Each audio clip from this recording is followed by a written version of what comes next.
The embattled chairman of the Economic and Financial Crimes Commission, Ibrahim Magu, has been suspended. Politics Nigeria has gathered on Tuesday afternoon that the Nigerian presidency has suspended Magu from heading the anti-corruption agency. According to BBC Hausa, Magu's suspension comes a day after he was grilled by an inter-agency presidential panel on allegations of corruption. Hmm, just like that. That is what we are getting now. Of course, a lot of people have been saying that he might be suspended. That is a winch hunt from the AGF, from Malami and all of that. This issue has been lingering for some time now between the AGF, AGF writing reports revealing some things. And most of the things they are trying to even reveal now has been it has been the thing that they've been talking about since the report that they wrote to 8th Senate as at then that made 8th Senate not to approve him. But like I always say, if you are not in their good book, definitely nothing will happen. We know the people who are ruling us in this country, it's just a pity. The unqualified ruling the qualified. Well, that is the rule of the game. Let's continue to watch how everything is going to unfold. It's been suspended. It's long overdue. Somebody was saying the way it was being treated when he was arrested, that something might happen, but nobody ever envisaged it. And some people like, oh, they are going to release him. There is a normal thing and what have you. But now it's been suspended, and let's see what will happen. Of course, they have a replacement for him, and I don't think because of these allegations that is why they are really suspending him. And people have been asking questions. Why is it that the president still bent on holding him on a acting capacity? Because it was believed that the likes of Saraki and the rest of the people didn't want him to be how do they say, to be confirmed, because they believe that majority of them, they had a one corruption case against them or the other against them, so they were trying to disturb or to deprive him from being confirmed, that because as soon as he will be confirmed, he will start getting their case done. But at the end of the day, most of the people see overcame most of the allegations, especially Saraki. But now the same allegations, the same reports that the DSS wrote as at then, the same thing they are still bringing, and now they have suspended him. Okay, that's the end of that. Someone is saying that if this is true, or if it is true, it's already there in the public domain. It is not surprising. Yes, just like I said, the looters who are the power brokers are uncomfortable with the successes of EFCC under its leadership. They are apprehensive and so would do anything to get rid of him. Who is to be trusted in this country? Nobody. Nobody is to be trusted. Everybody is suspecting everybody because there's no institution. We always have an individual. If we have institution, if we are systemic, things will go accordingly. But any little thing, this one say, oh, it's because of this, oh, it's because of this, it's because of this. Can we really say that even Magu himself is really fighting corruption? Can we really say that?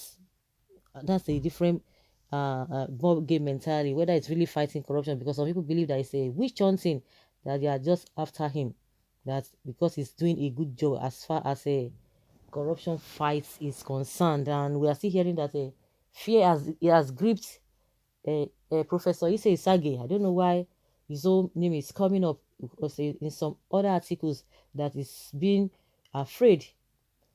Okay, apprehensive of courts of corrupt people. What do you do about the eighth assembly that does not upholding its chairmanship? Is equally corrupt. Why didn't the eighth Senate approve his confirmation as the chairman of the agency? Buhari was only playing to the gallery with him. Please use your senses. It is good. It is God exposing them and not man. More exposure shortly. Stay tuned. Real talk. He should be given a fair trial because he tried his best, even dodging sensitive cases, not to step on toes. It is not easy to fight corruption in a government that is full of fantastically corrupt people. As this regime, as this regime likely to fall is scapegoat. So where are we going to get this whole thing right? Because it's always about, oh, somebody who is appointed to fight the corruption. You say that the person is having one skeleton in his cupboard, and the people that you want to fight the corruption, you want to bring out to expose them, they will say, oh, they are so powerful and what have you. Some people, I think a PDP was even trying to tell Buhari not to intervene. Whether he intervenes or he does not intervene, that is not the issue. So because we are not systemic, there is no institution. It's all about a one person. Anybody that comes is all about the person. It's all about the person. That's why this corruption of a thing will never can never be fought. It can never be fought until we are going to have somebody who is competent, somebody who does not have a skeleton in his cupboard, somebody who has the political will to pull the trigger. That is when we'll be able to deal with all this stuff that we are having in this country, because it has hitten deep into our fabric. It has really hitten deep.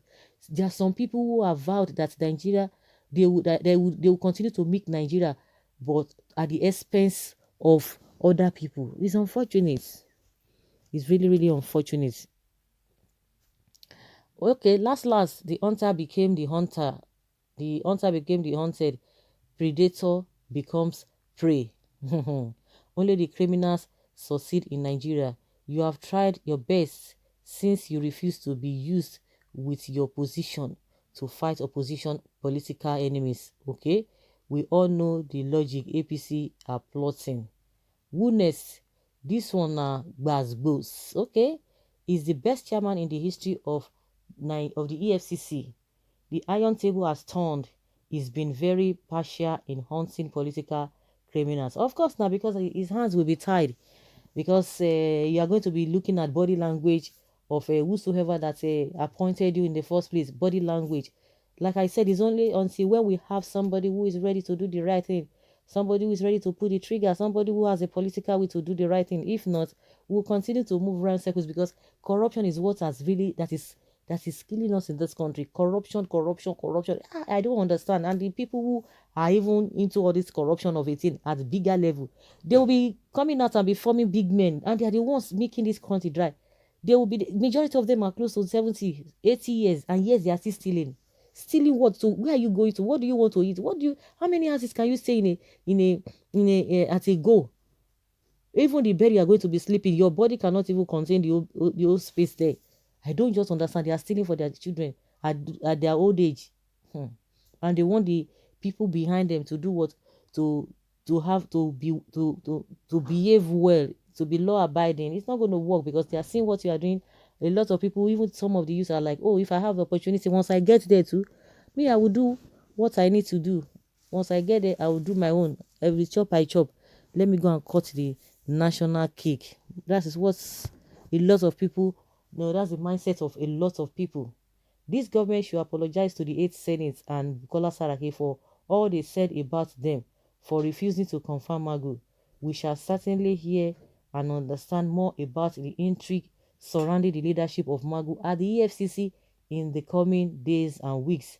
The hunter has become the hunted. Okay?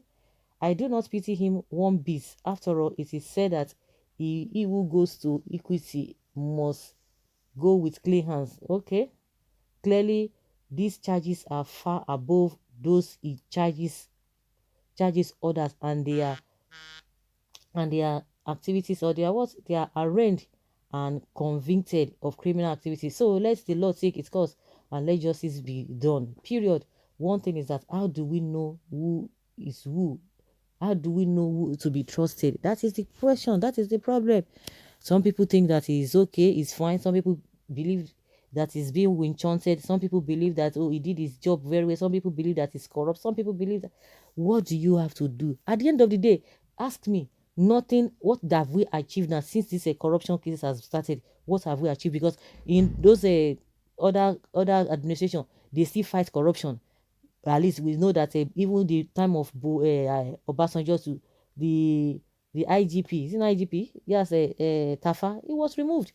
Is it, based on corruption? So all of them, they will tell you they are fighting corruption, but this Buhari just made this a big deal, as if it's going to change the narratives. But once it concerns his own people,